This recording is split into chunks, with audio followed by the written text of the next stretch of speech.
विद्यार्थी मित्रांनो, इतिहास लेखन पाश्चात्य परंपरा यामध्ये आपण पाहिलेले इतिहास लेखन म्हणजे काय, इतिहास लेखनाचे शास्त्रशुद्ध नेम आज आपण पाहणार आहोत।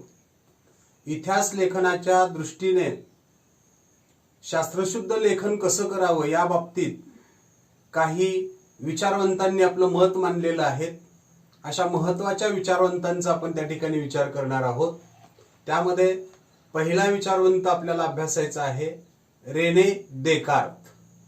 रेने देकार्त या विचारवंताचा विचार केला तर त्यांचा कालखंड आहे, जन्म त्यांचा 1596 ते 1650। या रेने देकार्त विचारवंताचा विचार जर केला तर त्यांनी काय विचार मांडलाय, जर इतिहास लेखनासाठी वापरल्या जाणाऱ्या ऐतिहासिक साधनाची विशेषतः कागदपत्राची विश्वासार्हता तपासून घेणे आवश्यक आहे। जेव्हा आपल्याला इतिहास लेखन करायचंय ते इतिहास लेखन करत असताना आपण काय करणार, अनेक ऐतिहासिक साधनं वापरणार आहेत। त्या ऐतिहासिक साधनामध्ये काय काय येतं आपल्याला माहित आहे, काही भौतिक साधन आहेत, काही मौखिक साधन आहेत, काही लिखित साधन आहेत। पण रेने देकार्त यांचं म्हणणं आहे ऐतिहासिक साधनं जेव्हा आपण वापरतो त्या ऐतिहासिक साधनामध्ये जी कागदपत्र असतात त्या कागदपत्राची विश्वासार्हता म्हणजे तो कागद, ते लिहिलेलं त्या कागदावरती मजकूर त्या काळातल्या अधिकृत व्यक्तीने, त्या काळात असणाऱ्या सत्ताधीशाने, त्या काळातल्या शासनानेच लिहिलेला आहे का, त्याच्यावरती प्रत्येक काळामध्ये त्या त्या शासनाची शासन पद्धती कोणतीही असो तर त्या शासन पद्धतीचा त्याच्यावरती ठसा असतो, शिक्का असतो। मग जो कागद आपण त्या ठिकाणी वापरतोय, ज्या कागदपत्रांचा उपयोग आपण इतिहास लेखनासाठी करतोय, तो कागद त्या कालखंडातला आहे का, अधिकृत व्यक्तीने त्या ठिकाणी तो कागद लिहिलेला आहे का, हे तपासून पाहणं गरजेचं असतं। नाही तर प्रत्येक कालखंडामध्ये काही वेळा काही माणसं डुप्लिकेट असा कागदही बनवू शकतात आणि त्याचा उपयोग जर आपण इतिहास लेखनासाठी केला तर इतिहासातली जी काही माहिती आहे ती सत्य आहे असं होणार नाही। म्हणून रेने देकार्त यांनी काय सांगितलेलं आहे, इतिहास लेखन करत असताना ऐतिहासिक साधनाची विशेषतः काय करावी, कागदपत्राची विश्वासार्हता तपासून घ्यावी, तो कागद त्याच कालखंडातला आहे का असं त्यांनी मांडलेलं आहे। हे विचार मांडण्यामध्ये रेने देकार्त काय आहेत, अग्रभागी आहेत। दुसरी गोष्ट, रेने देकार्त यांनी एक ग्रंथ लिहिलाय, त्या ग्रंथाचं नाव काय आहे, डिस्कोर्स ऑन द मेथड। काय, डिस्कोर्स ऑन द मेथड। आणि या डिस्कोर्स ऑन द मेथड या ग्रंथामध्ये त्यांनी इतिहास लेखनाच्या दृष्टीने अनेक शास्त्रशुद्ध नेम त्या ठिकाणी सांगितलेले आहेत। डिस्कोर्स ऑन द मेथड या ग्रंथात इतिहास लेखनाच्या दृष्टीने अनेक शास्त्रशुद्ध नेम सांगितलेले आहेत। त्यातला एक नेम अत्यंत महत्वाचा मानला जातो। मग कोणता नेम आहे पहा, एखादी गोष्ट सत्य आहे असे निसंशयरित्या प्रस्थापित होत नाही तोपर्यंत तिचा स्वीकार कदापि करू नये। बघा, मानवाचा सहज गुणधर्म आहे। काही माणसांना सवय काय असते, एखाद्याने एखादी गोष्ट सांगितली की त्याच्यावर 100% विश्वास ठेवायचा। जर एखादा कोणी म्हटला आज सूर्य पूर्वेला नव्हता उगवला, पश्चिमेला उगवला, ते आपण सहज म्हणतो उगवला असेल, शहाणा माणूस आहे, त्यानं सांगितलंही असेल, खरंय।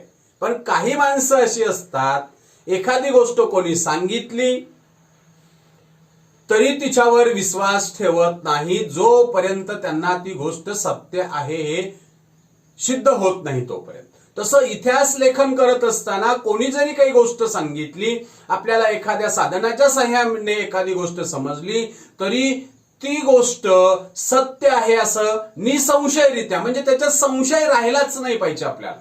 जर त्या गोष्टीच्या बाबतीत थोडा जरी संशय राहिला तरी त्या गोष्टीचा आपण स्वीकार कदापि करायचा नाही। हा नेम अत्यंत महत्वाचा आहे। मग याच्यामुळे काय होतं, जर आपल्याला एखादी गोष्ट सत्य आहे हे स्वीकारताना संशय राहिला तर त्या ठिकाणी ती गोष्ट कदाचित खोटीही निघू शकते। पण आपल्याला संशयच राहिला नाही, निसंशयरित्या प्रस्थापित झाली तर पुन्हा आपण जे इतिहास लेखन केलेलं आहे ते कोणत्याही कालखंडामध्ये चुकीचं ठरणार नाही. म्हणून कोणता नियम महत्वाचा आहे?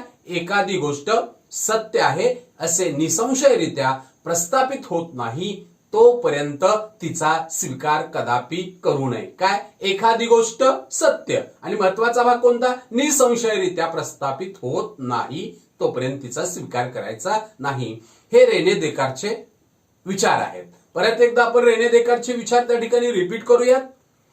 इतिहास त्यांनी काय सांगितली? पहिली गोष्ट ऐतिहासिक साधनाची, विशेषतः कशाची? कागदपत्रांची काय करायची? विश्वासार्हता तपासून मांडायची. त्यांनी मांडलेला ग्रंथ कोणता? Discourse on the method. त्या ग्रंथातला महत्वाचा नियम कोणता? एखादी गोष्ट सत्य आहे असे निसंशयरित्या प्रस्थापित होत नाही तोपर्यंत आपण तिचा कदापि स्वीकार करू नये. आलं लक्षात? हे रेने देकारचे विचार आहेत. आता आपल्याला पाहिजे हॉल्टियरचे विचार. हॉल्टियरचा विचार केला तर त्यांचा कालखंड येतो 1694 ते 1778. पाहूयात. हॉल्टियरचं मूळ नाव आहे फ्रान्सवा मरी आरुये. काय नाव आहे हॉल्टियरचं? फ्रान्सवा मरी आरुये. हॉल्टियर या फ्रेंच तत्वज्ञानाने इतिहास लेखनासाठी केवळ वस्तुनिष्ठ सत्य आणि घटनांचा कालक्रम एवढ्यावरच लक्ष केंद्रित न करता तत्कालीन समाजाच्या परंपरा, व्यापार, आर्थिक व्यवस्था, शेती इत्यादी गोष्टींचा विचार करणं आवश्यक आहे हा विचार मांडला. बघा काय म्हणते तर हॉल्टियर की आपण जेव्हा इतिहास लेखन करतोय तेव्हा एखादी वस्तुनिष्ठ सत्य एखादी समोर घडलेली घटना आपल्याला वस्तुनिष्ठ सत्य आहे आणि घटनांचा कालक्रम एका नंतर एक घटना घडत गेलेली ह्या दोनच गोष्टी नाहीत विचार करायच्या. कोणत्या? वस्तुनिष्ठ सत्य आणि घटनांचा कालक्रम एवढ्यावरच लक्ष आपण केंद्रित करायचं नाही तर काय करायचं? त्या वस्तुनिष्ठ सत्य घटना, त्या घटनांचा कालक्रम आणि त्याचबरोबर त्या काळातल्या समाजांच्या परंपरा. आता तुम्ही म्हणाल जर वस्तुनिष्ठ सत्य आणि घटनाचा कालक्रम माहित झाला तर पुढच्या गोष्टी कशाला पाहिजेत? समाजाच्या परंपरेचा आणि त्या वस्तुनिष्ठ सत्य घटनांचा काय संबंध आहे? तर विद्यार्थी मित्रांनो लक्षात घ्या की समाजामध्ये घडलेल्या प्रत्येक घटनेच्या पाठीमागं त्या समाजाच्या परंपरेचा काही ना काही संबंध असतो. मग त्या काळातल्या त्या समाजाच्या परंपरा आणि ती घडलेली वस्तुनिष्ठ सत्य घटना यांचा कुठेतरी ताळमेळ लागतो का हे आपण पाहिलं पाहिजे. एक समाजाच्या परंपरा याच्यासाठी पाहिजे. दुसरी गोष्ट व्यापार. आपण समाजातल्या घडलेल्या प्रत्येक घटनेच्या पाठीमागे व्यापाराचाही संबंध कुठेतरी असतो. मग तो व्यापार त्या काळात कशा पद्धतीने चालत होता, कशा पद्धतीने देवाणघेवाण चालत होती हे जर पाहिलं तर आपल्याला जी घटना घडलेली आहे, जी गोष्ट घडलेली आहे तिची विश्वासार्हता आणखी आपल्या लक्षात येते. तिसरी गोष्ट आर्थिक व्यवस्था. आपल्याला माहित आहे समाजातल्या घटना ह्या आर्थिक व्यवस्थेवरती अवलंबून असतात. जर एखाद्या प्रदेशामध्ये सुजलम सुफलता असेल, सुख सुविधा सगळीकडे असतील, सगळा समाज आनंदी नांदत असेल, सगळ्यांच्या मूलभूत गरजा पूर्ण होत असतील तर त्या समाजामध्ये, त्या समाज व्यवस्थेमध्ये ज्या काही दरोडेखोर असतात, चोरी असते, अशा घटना कधीही घडत नाहीत. म्हणजे आर्थिक व्यवस्थेतूनही आपल्याला गोष्ट सत्य आहे का नाही ही समोर येतं. चौथी गोष्ट आहे शेती. शेतीचा आणि समाजातल्या घटनेचा सहसंबंध हा असतो. म्हणून शेतीचाही विचार आपण त्या ठिकाणी इतिहास लेखन करताना केला पाहिजे. म्हणजे व्हॉल्टेअरचं म्हणणं काय आहे की समाजाच्या परंपरा, व्यापार, आर्थिक व्यवस्था आणि शेती, किती गोष्टी? 4. समाजाच्या परंपरा, व्यापार, आर्थिक व्यवस्था आणि शेती या गोष्टींचा सुद्धा विचार केला पाहिजे इतिहास लेखन करताना. फक्त वस्तुनिष्ठ सत्य आणि घटनांचा कालक्रम एवढ्यावरच आपण लक्ष केंद्रित नाही केलं पाहिजे तर समाजाच्या परंपरा, व्यापार, आर्थिक व्यवस्था आणि शेती याचाही विचार केला पाहिजे. म्हणजे या ठिकाणी किती गोष्टी आल्या बघा? वस्तुनिष्ठ सत्य, घटनांचा कालक्रम, ह्या 2 गोष्टी आणि पुढे किती? 4. समाजाच्या परंपरा, व्यापार, आर्थिक व्यवस्था आणि शेती या गोष्टींचा विचार केला पाहिजे. या गोष्टींचा विचार करून जर इतिहास लेखन केला तर इतिहासाची मांडणी करताना मानवी जीवनाचा सर्वांगीण विचार व्हायला हवा, हा विचार पुढे आला. काय कधी कधी काय होतं, इतिहास लेखन करताना एकाच गोष्टीवर लक्ष केंद्रित केलं जातं आणि मानवी जीवनाचा सर्वांगीण विचार केला जात नाही. मग या वरील गोष्टींचा आपण जर विचार केला, समाजांच्या परंपरा, व्यापार, आर्थिक व्यवस्था आणि शेती, तर इतिहासाची मांडणी करताना मानवी जीवनाचा सर्वांगीण विचार होतो, हा विचार त्या ठिकाणी पुढे आला. म्हणजेच त्या इतिहासाची मांडणी करताना मानवी जीवनाचा सर्वांगीण विचार व्हायला हवा, हा विचार पुढे आला. त्या दृष्टीने व्हॉल्टियर आधुनिक इतिहास लेखनाचा जनक होता असं म्हटलं जातं. परीक्षेमध्ये आपल्याला प्रश्न येतो, ऐतिहासिक कारणाला आधुनिक इतिहास लेखनाचा जनक व्हॉल्टियरला का म्हटलं जातं, तर आपल्याला काय सांगता येईल की व्हॉल्टियर यांनी जो विचार मांडलाय, कोणता वस्तुनिष्ठ सत्य आणि घटनांचा कालक्रम एवढ्यावरच लक्ष न केंद्रित करता तत्कालीन समाजाच्या परंपरा, व्यापार, शेती आणि आर्थिक व्यवस्था यांचाही विचार केला जावा. त्यामुळे इतिहासाची मांडणी करत असताना मानवी जीवनाचा सर्वांगीण विचार व्हायला हवा, हा विचार पुढे आला. त्यामुळे व्हॉल्टियरला आपण काय म्हणतो, आधुनिक इतिहासाचे जनक असं त्या ठिकाणी म्हटलं जातं. पुढचा विचारवंत पाहायचा आपल्याला, जॉर्ज विल्यम फ्रेडरिक हेगल यांचे विचार. या जर्मन तत्वज्ञानांचं म्हणणं असं आहे, ऐतिहासिक वास्तव तर्कशुद्ध पद्धतीने मांडलं गेलं पाहिजे, यावर त्यांनी भर दिला. ऐतिहासिक वास्तव म्हणजे इतिहासातली जी वस्तुस्थिती आहे, ती वस्तुस्थिती जरी आपल्याला वेगवेगळ्या साधनाच्या साह्याने समजली गेली तरी ती आहे तशी स्वीकारायची नाही, तर्कशुद्ध पद्धतीने मांडली गेली पाहिजे. म्हणजे आपण एखाद्या गोष्टीमध्ये तर्क लावतो की नाही, अनुमान लावतो की नाही, की आकाशामध्ये ढग जमा झाले तर जुनी माणसं सांगतात आज पाऊस पडेल. कुठेतरी आकाशामध्ये एखाद्या बाजूला वेगळ्या पद्धतीचे ढग जमा झाले तरी ते सांगतात आज पाऊस पडणार नाही, म्हणजे तर्क लावला जातो. तसं ऐतिहासिक वास्तव जे काही इतिहासातलं आहे, जर एखाद्याने इतिहासातली एखादी घटना लिहिली की एका बाजूला त्या ठिकाणी 5000 सैन्य होतं आणि दुसऱ्या बाजूला केवळ 25 सैन्य होतं, त्यांनी त्यांचा त्या ठिकाणी खतमा केला त्या काळात, आत्ताच्या काळात नाही. आज वेगवेगळी आधुनिक साधनं आलेली आहेत विज्ञानातली. कोणी एका जागेवर एका बंद खोलीमध्ये बसूनही एखाद्या देशाला बेचिराग करू शकतो. पण जर पाठीमागचा आपण त्या ठिकाणी प्राचीन काळ पाहिला तर त्या काळामध्ये फेस टू फेस लढाई करावी लागत होती आणि मग एका बाजूला जर त्या ठिकाणी 5000 सैन्य दुसऱ्या बाजूला 25 सैन्य आहे, हे शक्य होऊ शकतं का? मग आपण तर्क लावला पाहिजे की ही जी काही ऐतिहासिक वास्तव आहे, इतिहासातलं हे जे वास्तव आपल्या समोर येत आहे ते आपल्या तर्काला, आपल्या बुद्धीला पटणारं नाही. मग असं जे ऐतिहासिक वास्तव ते तर्कशुद्ध पद्धतीने मांडलं गेलं पाहिजे, म्हणजे त्याचा स्वीकार करताना आपण तर्क लावला पाहिजे. अशी घटना घडू शकते का, हे जॉर्ज फ्रेडरिक हेगल यांनी त्या ठिकाणी सांगितलेलं आहे. काय, ऐतिहासिक वास्तव तर्कशुद्ध पद्धतीने मांडलं गेलं पाहिजे असं त्यांचं मत आहे. दुसरं मत काय आहे त्यांचं, इतिहासातला जो घटनाक्रम असतो, वेगवेगळी घटना एकानंतर एक घडलेली घटना जी असते, त्या घटनेतून त्या समाजाचे त्या काळातल्या प्रगतीचे टप्पे आपल्या समोर येत असतात.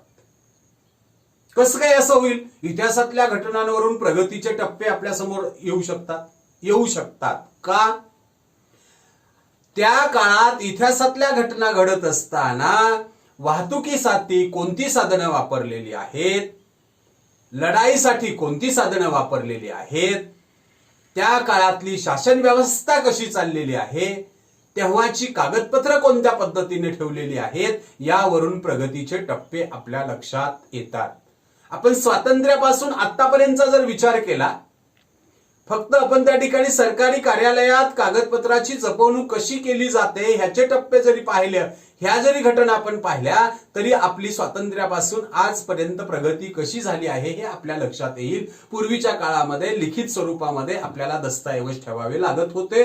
आज आपले दस्तऐवज एका संगणकामध्ये बंद झालेले आपल्याला दिसून येतात, अगदी एका पेनड्राईव्हच्या एवढ्या चिप मध्ये सुद्धा. म्हणजे इतिहासातल्या ह्या घटना आपल्याला काय दर्शवतात? प्रगतीचे टप्पे दर्शवतात असं मत त्यांनी मांडलेलं आहे. तिसरी गोष्ट त्यांनी काय मांडलेले की इतिहासातले जी काही इतिहास मांडलेला आहे त्या इतिहास मांडलेल्या ह्याच्यामध्ये बदल होऊ शकतो. इतिहासाची मांडणी इतिहासकाराला वेळोवेळी उपलब्ध असलेल्या पुराव्यानुसार बदलत जाणं स्वाभाविक आहे. इतिहासातली जी मांडणी केलेली असते, जी माहिती त्या ठिकाणी दिलेली असते, ती माहिती वेळोवेळी बदलती. मग आपण इतिहास एका पुस्तकामध्ये वाचलं तर वेगळं दिसतंय, तेच पुन्हा काही कालांतराने त्याच टायटल खाली तेच वाचलं तर वेगळं दिसतंय का? इतिहासकाराला एकाच वेळी पुरावे सगळे मिळतात का? नाही. कालानुरूप त्याला आणखी काही पुरावे मिळाले तर त्याने पूर्वी जी काही मांडणी केली आहे त्या मांडणीमध्ये त्याला काय करावं लागतं? बदल करावा लागतो. म्हणजे इतिहासाची मांडणी ही बदलत असते, कारण इतिहासकाराला जे पुरावे मिळतात त्या पुराव्यानुसार त्या ठिकाणी इतिहासातली मांडणी बदलत जाते. हे जे विवेचन केलेलं आहे त्यांनी, ही जी माहिती सांगितलेली आहे त्यांनी, त्याच्यावरून असं मानलं जातंय इतिहासाच्या अभ्यासाची पद्धती जरी विज्ञानाच्या अभ्यास पद्धतीपेक्षा वेगळी असली तरी ती कमी प्रतीची नाही. नाहीतर काय होतं इकडे बघा, विज्ञानाची अभ्यास पद्धती आपण काय सांगतो? सर्वश्रेष्ठ आहे. विज्ञानाच्या अभ्यास पद्धतीमध्ये मांडलेला सिद्धांत पुन्हा बदलत नाही असं आपण म्हणतो, बरोबर आहे की नाही? आणि मग इतिहासातली त्या ठिकाणी मांडलेली माहिती बदलते, म्हणजे विज्ञानाच्या पद्धतीपेक्षा इतिहासाची अभ्यास पद्धती कमी प्रतीची असं आपल्याला वाटतं.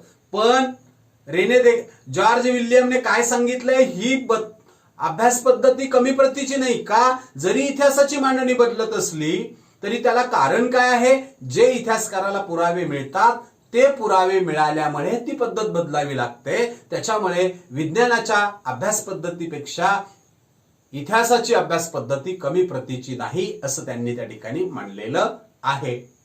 त्यांनी अनेक लेख लिहिले, अनेक व्याख्यानं लिहिली. त्या सर्व लेखांचं, सर्व व्याख्यानांचं संकलन त्यांनी एका ग्रंथामध्ये केलेलं आहे. त्या ग्रंथाचं नाव आहे इनसायक्लोपीडिया ऑफ फिलॉसॉफिकल सायन्सेस. काय? Encyclopaedia of philosophical sciences. हेगलेनं लिहिलेलं एक पुस्तक आणखी महत्वाचं आहे इतिहास लेखनाच्या दृष्टीने, रिझन इन हिस्ट्री. कोणतं? Reason in history. कोणती दोन पुस्तकं? रिझन इन हिस्ट्री हे एक पुस्तक त्यांचं प्रसिद्ध आहे. त्यांची व्याख्यान आणि लेख कोणत्या ग्रंथामध्ये बद्ध आहेत? Encyclopaedia of philosophical sciences. परत एकदा आपण विचार करूया जॉर्ज विल्यम फ्रेडरिक हेगले यांच्या विचारांचा. त्यांचं म्हणणं आहे ऐतिहासिक वास्तव तर्कशुद्ध पद्धतीने मांडलं पाहिजे. 1. 2. इतिहासातला घटनाक्रम प्रगतीचे टप्पे दर्शवतो. 3. इतिहासाची मांडणी बदलते कारण इतिहासकाराला मिळालेले पुरावे बदलत असतात आणि त्याच्यामुळे विज्ञानातली अभ्यास पद्धती आणि इतिहासातली अभ्यास पद्धती यांच्यात फार काही बदल नाही. म्हणजे विज्ञानाच्या अभ्यास पद्धतीपेक्षा इतिहासाची अभ्यास पद्धती कमी प्रतीची नाही असं त्यांचं म्हणणं आहे. आणि त्यांचे दोन महत्वाची पुस्तकं कोणती? इनसायक्लोपीडिया ऑफ फिलॉसॉफिकल सायन्सेस आणि reason in history. George William यांनी एक द्वंद्ववाद त्या ठिकाणी मांडलेला आहे, डायलेक्ट्स. मला आपल्याला विचारायचं आहे, जर एखाद्या माणसाला त्या ठिकाणी गोड खायला दिलं आणि त्याला कडू खायला कधीच दिलं नाही तर कडू काय आहे, गोड आणि कडू मध्ये काय फरक आहे हे त्याला समजू शकेल का? नाही. म्हणून त्यांनी द्वंद्ववाद असं मानलेलं आहे, एखाद्या घटनेचा अर्थ लावण्यासाठी तिची वर्गवारी दोन विरोधी प्रकारात करावी लागते. एखाद्या घटनेचा अर्थ जर लावायचा असेल आपल्याला तर तिची विभागणी काय करायची? दोन विरोधी परस्पर गटात करायची. त्याशिवाय मानवी मनाला त्या घटनेचं आकलन होत नाही. उदाहरणार्थ खरे खोटे. खरं काय आहे हे समजायचं असेल तर खोटं माहित पाहिजे. बरोबर आहे की नाही? खोटं कशाला म्हणतात? हे जोपर्यंत माहित होत नाही तोपर्यंत खरं काय आहे हे समजेल का? नाही. चांगलं वाईट, जोपर्यंत वाईट काय आहे आणि चांगलं काय आहे समजायचं असेल तर वाईट काय आहे अगोदर समजलं पाहिजे. या पद्धतीला काय म्हटलेलं आहे? द्वंद्ववाद म्हटलेलं आहे. काय? एखाद्या घटनेचा अर्थ जर समजून घ्यायचा असेल तर त्याची विभागणी परस्पर विरोधी दोन गटात करावी, त्याशिवाय मानवी मनाला त्या घटनेचा अर्थ समजत नाही. उदाहरणार्थ खरे खोटे, चांगले वाईट, याला काय म्हटलं जातं? द्वंद्ववाद असं म्हटलं जातं. या पद्धतीत प्रथम एक सिद्धांत मांडला जातो आणि त्यानंतर त्या सिद्धांताला छेद देणारा प्रतिसिद्धांत मांडला जातो. गोड काय हे समजून घ्यायचं असेल तर त्याला प्रतिसिद्धांत काय मांडावा लागेल? कडू काय, त्याच्याशिवाय त्या दोघातला आपल्याला संबंध समजेल का? नाही. या दोन्ही सिद्धांताच्या तर्काधिष्ठित उहापोहानंतर, म्हणजे या दोन्ही सिद्धांताचा आपल्या तर्काने अंदाजाने पूर्ण विचार केल्यानंतर एक समन्वयात्मक सिद्धांत मांडला जातो, म्हणजे खरा सिद्धांत मांडला जातो. याला म्हटलं जातं द्वंद्ववाद. लक्षात येतंय? हेगल्याच्या मते काय? एखाद्या घटनेचा अर्थ समजून घ्यायचा असेल तर त्याची वर्गवारी दोन परस्पर विरोधी गटात करावी लागेल, त्याशिवाय आपल्याला त्या घटनेचं आकलन होत नाही. याला म्हटलं जातं द्वंद्ववाद.